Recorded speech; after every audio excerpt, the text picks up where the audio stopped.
Bueno, recordamos que teníamos una visión el año pasado, ¿verdad?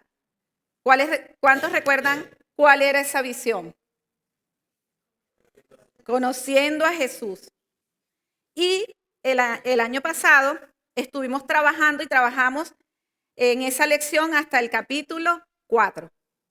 Si recuerdan, lo último que estuvimos viendo o que estuvimos aprendiendo era cómo Jesús predicaba el evangelio, ¿verdad? Jesús como evangelista y cómo él había ido a predicar a una mujer samaritana y que luego que esta mujer conoció a Jesús, entonces muchos pudieron conocerle. Y no por lo que aquella mujer les contó, sino por lo que ellos pudieron conocer de Jesús. Entonces, yo no sé qué es todo lo que has podido conocer de Jesús el año pasado, pero yo te invitaría a que pudieras evaluarte, que pudieras meditar en tu crecimiento espiritual. Así como cuando nosotros tenemos niños, cada año los vamos midiendo a ver cuánto han crecido. De esa misma manera, yo te invitaría a que pudieras evaluarte y que pudieras preguntar, ¿cuánto he crecido? Porque realmente la estatura a la cual nosotros tenemos que llegar, ¿cuál es? A la estatura del varón perfecto que es Jesucristo. Entonces, ¿con quién nos tenemos que medir? ¿Cuál es nuestro punto de referencia? Jesucristo, ¿verdad? Amén. Y vamos a continuar aprendiendo de Jesús. Y hoy vamos a ir al capítulo 4 y vamos a continuar, capítulo 4 de Juan, perdón. Capítulo 4 de Juan, estamos estudiando el Evangelio de Juan, ¿sí? Recordamos, estamos conociendo a Jesús a través del Evangelio de Juan. Capítulo 4, nos quedamos en el versículo, hasta el versículo 42 estudiamos y hoy continuamos con el versículo 43, ¿vale? Si recordamos al inicio del capítulo 4, Jesús estaba en Jerusalén, es decir, Jesús estaba en su tierra, con su pueblo, y él tuvo que salir de allí. Él tuvo que huir porque estaba siendo rechazado, ¿no? Dice la palabra que a los suyos vino y los suyos no les recibieron.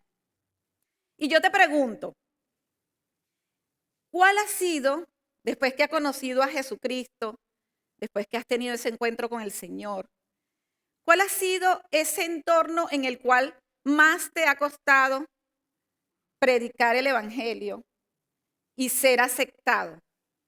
¿Cuál ha sido ese entorno donde más te ha costado? A mí, por ejemplo, ha sido en mi familia. En mi familia, ¿verdad? O sea, las personas más cercanas a nosotros son las personas que más les cuesta aceptar que nosotros hemos conocido a Cristo y sobre todo aceptar la verdad en la cual hemos creído. Pues Jesús estaba viviendo lo mismo. Jesús estaba en Jerusalén y él tiene que salir de allí. Y recordemos que él salió de allí para ir a Galilea, pero tuvo una necesidad de pasar por Samaria. Ahora bien, ya él sale de Samaria y entonces continuamos en el capítulo 43 y dice, 2 días después salió de allí y fue a Galilea, porque Jesús mismo dio testimonio de que el profeta no tiene honra en su propia tierra. Y entonces aquí nos encontramos con una realidad, con una declaración que dice que Jesús es nuestro ejemplo. O sea, él fue también víctima de esto. Él tampoco fue recibido en su propia tierra. Y muchas veces nosotros, cuando experimentamos el rechazo, ¿verdad? El rechazo de nuestra familia, el rechazo a ser aceptado, que ahora nosotros hemos decidido seguir a Cristo. Nosotros muchas veces por el miedo a enfrentar esa situación, muchos nos echamos hacia atrás. Muchos abandonamos el camino. Muchos abandonan el camino. Pero no tenemos que tener miedo al rechazo. Sí es cierto que es una realidad, porque en los 4 evangelios se habla de esto. Eso quiere decir que nosotros los que hemos decidido seguir a Cristo, tenemos que ser conscientes de esa realidad. Ahora bien, ¿cómo nosotros podemos superar el rechazo? ¿Cómo podemos nosotros enfrentar esta situación? Lamentablemente, en estos tiempos, la aceptación se ha vuelto una necesidad en el ser humano. Y esto, las redes sociales se han encargado de potenciar esta necesidad. ¿Qué pasa cuando publico algo en mis redes sociales y alguien que yo conozco, que es muy cercano a mí, no le da que me gusta? ¿Qué hacemos? Muchas veces dejamos de seguirles, ¿verdad? Decimos, mira, no le gusta lo que yo publico, pues yo tampoco le voy a dar que me gusta lo que publica. ¿O no? ¿Es así o estoy equivocada? ¿Qué hacemos muchas veces? Aparte de esto, nos llenamos la mente de malos pensamientos. Es así, hermanos. Muchas veces en los grupos de WhatsApp, a veces los grupos de WhatsApp a mí me gusta solamente para información, porque a veces recibimos mensajes y sin saber cómo la persona o con qué intención me lo envió, ya yo empiezo a imaginarme cosas y a sentir cosas en mi corazón que no son buenas. ¿Por qué? Porque tenemos miedo a ser rechazados. Tenemos miedo a no tener reconocimiento, a no ser aceptados. Pero Jesús no tuvo miedo. Jesús no tuvo miedo, ¿sabes por qué? Porque por encima de la honra, para Jesús era más importante obedecer y agradar a Dios. Ahora, la pregunta que nosotros tenemos que hacernos es, ¿y para mí? ¿Qué es más importante? ¿Cuál es mi prioridad? ¿Qué quiero yo? ¿Quiero agradar al hombre o quiero agradar a Dios? Amén. Claro, Juan no da mucho detalle de cómo Jesús reaccionó ante aquel rechazo. Pero en Lucas encontramos un poco más de información respecto a cómo Jesús pudo enfrentar el rechazo y seguir adelante, no detenerse. Él salió de allí y se fue a Galilea, ¿a qué? A predicar el evangelio. Eso fue lo que él hizo. Entonces, si nosotros nos tenemos que medir con Jesús, si tenemos que aprender de Jesús, necesitamos saber cómo lo hizo Jesús, cómo Jesús pudo enfrentar aquello. Entonces te voy a invitar a que vengas conmigo al Evangelio de Lucas. Vamos a ir al capítulo 4 y vamos a leer desde el versículo 22 hasta el versículo 28. ¿Lo tenemos? Amén. Dice así la palabra de Dios. Y todos daban buen testimonio de él y estaban maravillados de las palabras de gracia que salían de su boca. Y decían, ¿no es este el hijo de José?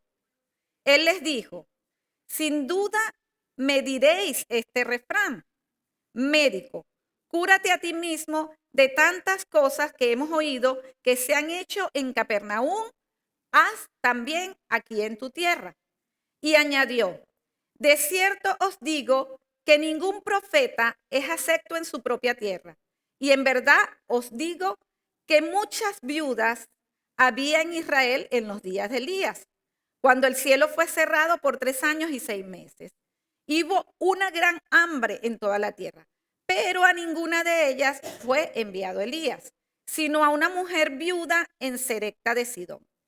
Y muchos leprosos había en Israel en tiempo del profeta Eliseo, pero ninguno de ellos fue limpiado, sino Naamán el sirio. al oír estas cosas, todos en la sinagoga se llenaron de ira. Entonces, cuando leemos este texto, lo primero que encontramos en el versículo 22 es que dice que todos daban buen testimonio de él. ¿Qué quiere decir eso? Que las acciones de Jesús eran coherentes con sus palabras. Jesús tenía un buen testimonio. A pesar del rechazo, Jesús mantuvo un buen testimonio. Y ese también tiene que ser nuestro caso. En medio del rechazo, nosotros necesitamos tener un buen testimonio. ¿Qué quiere decir eso? Tener una actitud como la que tenía Jesús, una actitud de humildad, de mansedumbre, estar allí a pesar del rechazo, estar allí, ayudar, sembrar, hacer el bien. Eso era lo que Jesús hacía. Dice Juan 1:8 que a Dios nadie le había visto jamás, pero que Jesús le dio a conocer. Y nosotros, iglesia, somos la representación de Dios aquí en la tierra. Y aquellas personas que aún no han conocido a Dios, aquellas personas que aún no han visto a Dios, lo tienen que ver a través de nosotros. Pero no solamente a través de nuestras palabras, porque muchas veces predicamos, pero nuestras acciones no son coherentes con lo que hacemos. Entonces, en medio del rechazo, necesitamos hacer como Jesús, mantener un buen testimonio. Eso en primer lugar. Luego también nos encontramos en el versículo 22 que dice, y estaban maravillados de las palabras de gracia que salían de su boca. Jesús, a pesar del rechazo, hablaba con gracia. ¿Y qué quiere decir que hablemos con gracia? Entonces, si vamos a Colosenses 4:6, podemos ver lo que Pablo le decía a los creyentes. Le decía, sea vuestra palabra siempre con gracia, sazonada con sal, para que sepáis cómo debéis responder a cada uno. La sal, en aquellos tiempos, desde la antigüedad, se usaba para mantener en buen estado los alimentos. Entonces, si la palabra nos dice que nuestras palabras tienen que estar, la palabra dice que nuestras palabras tienen que estar sazonadas con sal. ¿Qué quiere decir esto?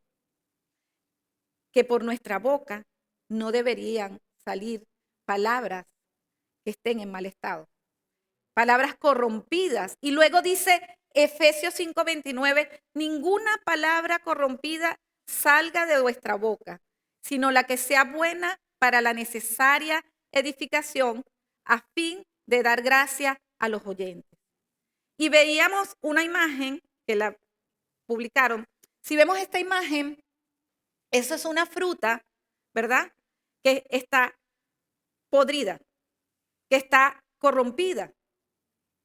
¿Qué pasa si yo le entrego una fruta corrompida a una persona? ¿La va a poder aprovechar? No, la va a tener que desechar. Y gloria a Dios si la desecha cuando yo doy una palabra corrompida, porque también puede hacer daño, puede quedarse dentro del corazón y puede entonces corromper el corazón de la persona. Entonces, en medio del rechazo, y esto es difícil cuando a veces dentro de nuestra propia casa tenemos personas que son inconversas y que necesitamos que en todo momento ellas reciban palabra de gracia. Porque dice la palabra que de lo que de gracia recibimos, eso necesitamos dar. Pero necesitamos recibir esa gracia. ¿Y cómo viene esa gracia a nosotros? ¿Cómo podemos recibir la gracia del Señor si no es a través de su palabra? sino es a través de la comunión con Él. El Espíritu Santo, que es una de las personas a la que menos le damos importancia dentro de la Trinidad, es el que nos ayuda a poder tener esas palabras de gracia. Y para nuestros familiares y para aquellos que están a nuestro alrededor, lo que ellos necesitan es amor. Y si yo soy la persona que estoy llena de amor porque he recibido a Cristo, yo tengo que dar amor. En todo momento tengo que pasar por encima de la honra y hablar con gracia, ayudar, tener empatía. El otro día escuchaba algo que me llamó mucho la atención. Era un pequeño mensaje de un predicador, una corta parte del mensaje, que decía que Jesús había llorado cuando fue a ver a Lázaro. Pero Jesús no lloró porque Lázaro iba a continuar muerto, porque Jesús sabía que él iba a resucitar a Lázaro. ¿Por qué lloró Jesús? Porque se identificó con el dolor de la hermana de Lázaro. Y así tenemos que hacer nosotros. Nosotros nos tenemos que identificar con el dolor de la persona que tenemos a nuestro lado. Nos tenemos que identificar con la necesidad que tiene la persona que está a nuestro lado. Y entonces hablarle con gracia. Esa palabra de gracia puede hacer que ese corazón endurecido se ablande.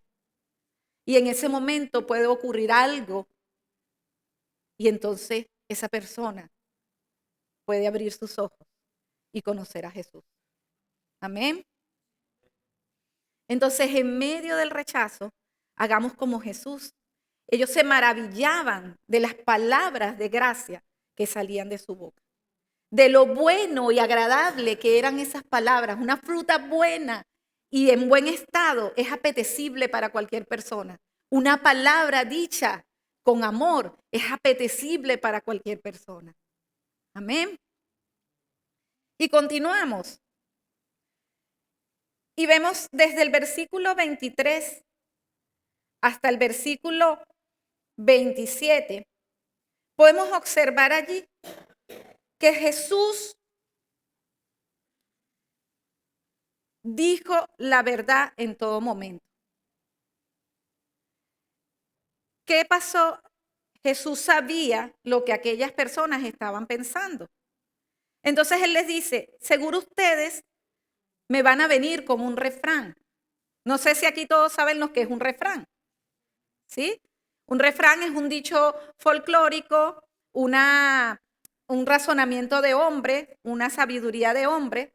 Y recordemos que Jesús estaba en ese momento predicando en la sinagoga. Y allí estaban ¿quiénes? Los maestros de la ley, los que conocían la palabra. Sin embargo, Jesús sabía lo que estaban pensando. Y aquellos hombres no estaban pensando en la palabra. Aquellos hombres estaban pensando en un refrán. Ellos estaban pensando en que le iban a decir a Jesús, si eres tan médico como dices, entonces haz los mismos milagros que has hecho en otros lugares. Yo no sé si esto te suena conocido.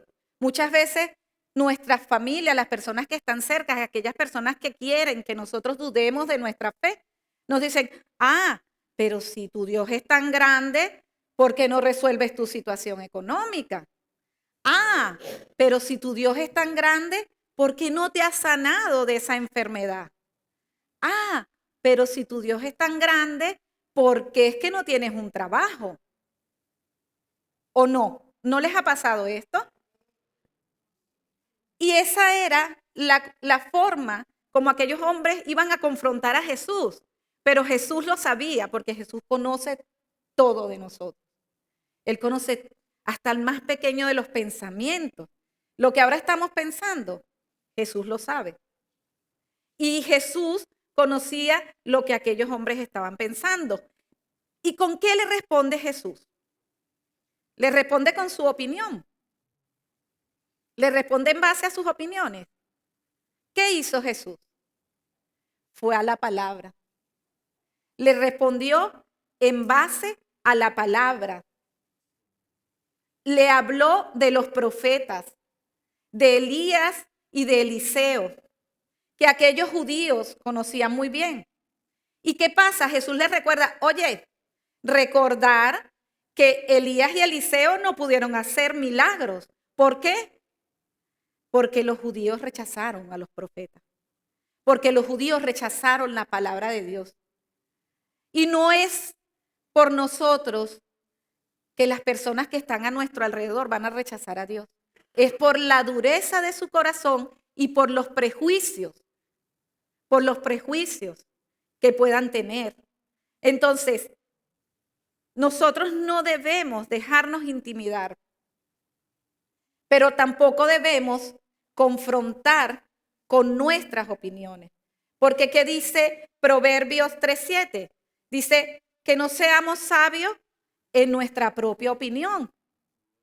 Aquellos hombres estaban siendo sabios en su opinión, pero ¿sabían ellos cómo trabaja Dios? ¿Sabían ellos acaso cuál era la forma en la que Dios había obrado? No lo sabían. ¿Sabemos nosotros cuáles son las promesas de Dios? ¿Sabemos nosotros quiénes somos en Cristo? ¿Conocemos nosotros la palabra? ¿Estamos preparados nosotros para enfrentar este tipo de argumentos?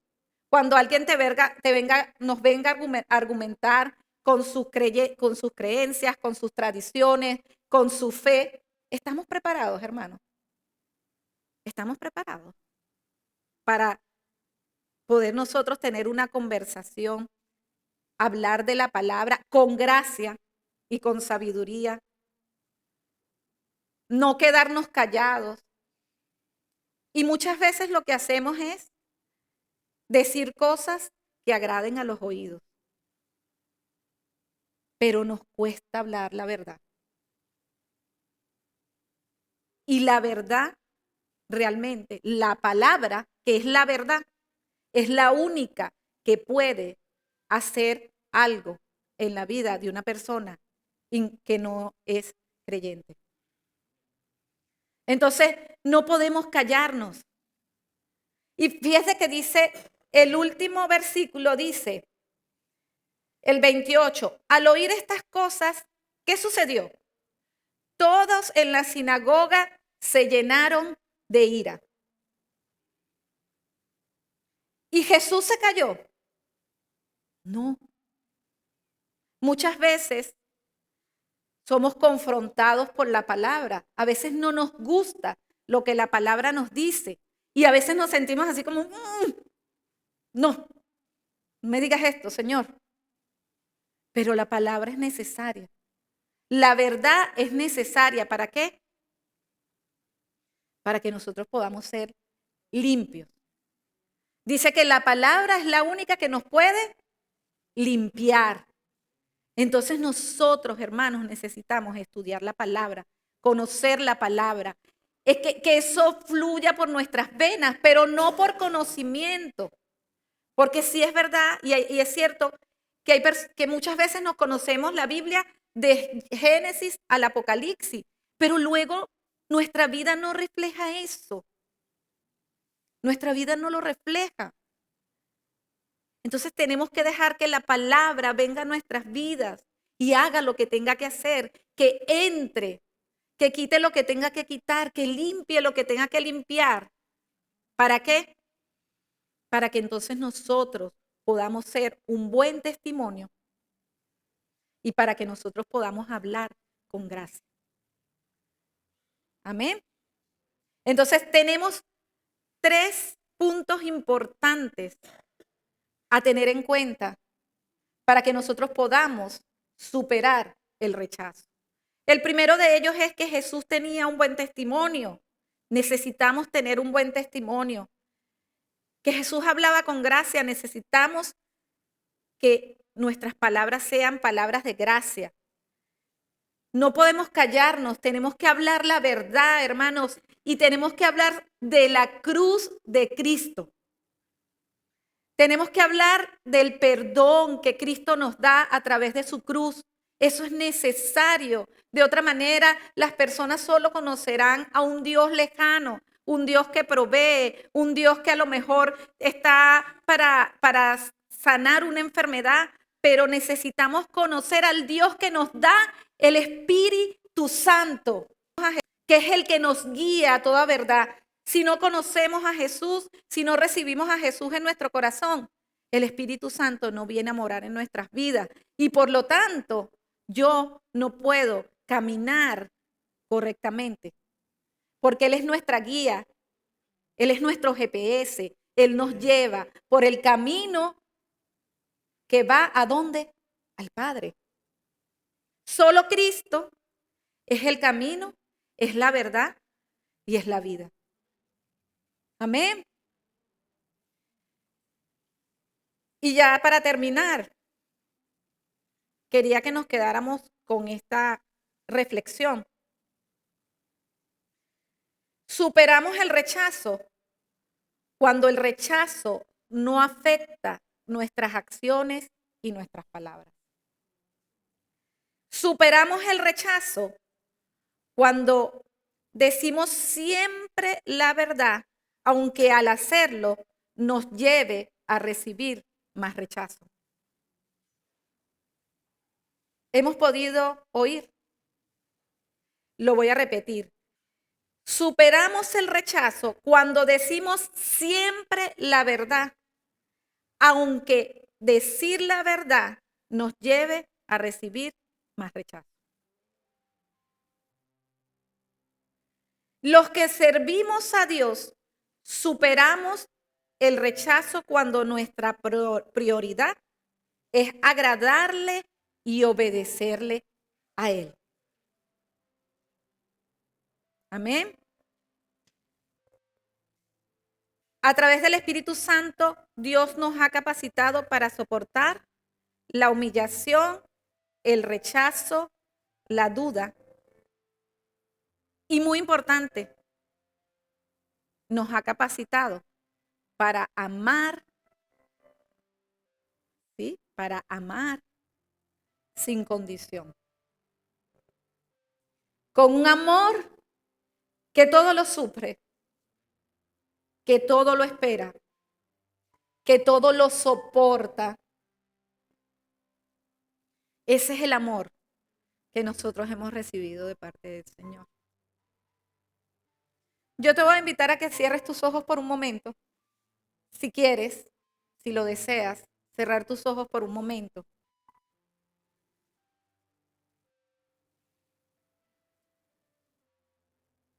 Seguramente muchos de nosotros hemos experimentado el rechazo.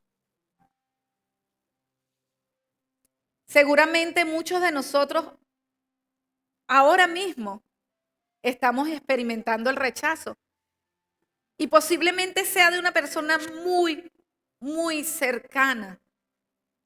Una persona que es muy importante para ti. Y eso ha hecho que tu corazón esté herido. Eso ha hecho que tu corazón esté lleno de alguna amargura. Posiblemente también eso ha apagado tu fe. Ha apagado tu fe porque no quieres sentir ese rechazo. Pero hoy el Señor te dice que Él es suficiente. El Señor nos dice en esta mañana que Él está contigo, que Él está con nosotros, que Él está cuidando, que no te canses de hacer el bien, porque en algún momento vas a ver su gloria, porque en algún momento vas a ver que esa persona va a conocer a Jesús y que ha valido la pena soportar, que ha valido la pena permanecer allí y que necesitamos permanecer en Cristo, porque Él es el único. Él es el único. Él es la esperanza de vida. Él es nuestro Salvador. Él no te dejará ni te abandonará nunca. Él lo ha prometido y estará contigo hasta el fin de los tiempos. Y en esta mañana, mirándolo a Él, busca el rostro de Jesús y pídele de todo tu corazón que te pueda fortalecer en medio de la prueba. Que Él sea tu refugio, que Él sea tu ayuda.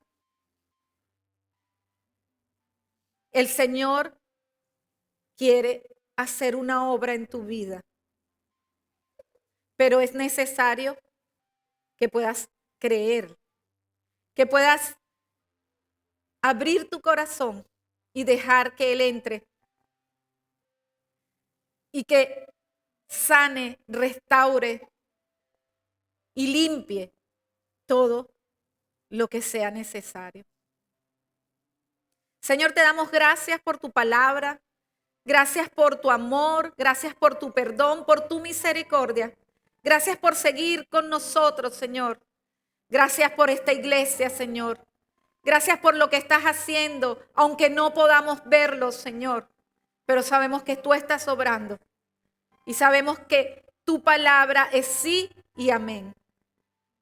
Te damos gracias por el privilegio de poder estar aquí oyéndote y aprendiendo de ti, creciendo. Y este año 2024, ayúdanos, Señor, a seguir creciendo a tu estatura, seguir aprendiendo de ti, porque tú eres nuestro maestro, nuestra guía. Gracias, Jesús. A ti sea toda la gloria y toda la honra. Amén. Amén. Que el Señor les bendiga.